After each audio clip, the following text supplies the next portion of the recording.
শৃঙ্খলা রাখো, পিছনে যাও।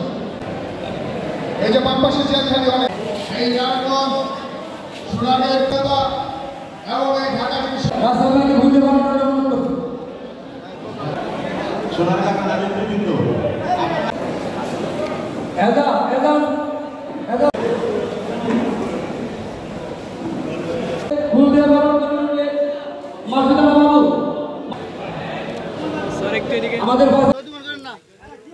আজকে সোনারগাঁও উপজেলা স্বেচ্ছাসেবক দলের কর্মী সম্মেলনের পক্ষে আজকের এই সভা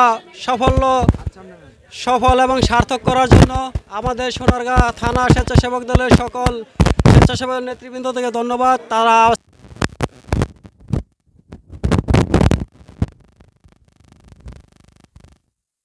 যেমন আপনাদের অত্যন্ত উজ্জ্বল ভূমিকা ছিল, এখন ফেসলানি নাই, নতুন একটা পরিবেশ সামনে। হয়তো আমাদের নির্বাচনে যদি এদেশের মানুষের ভালোবাসা অর্জন করা যায়, নির্বাচনের ভিতরে যদি বাংলাদেশ জাতীয়তাবাদী দল বিএনপি জয়লাভ করতে পারে, হয়তো আপনাদের সামনে সেই দীর্ঘ সংগ্রামের যে কষ্টের একটা অবসান হয়ে আপনারা এই দেশবাসীর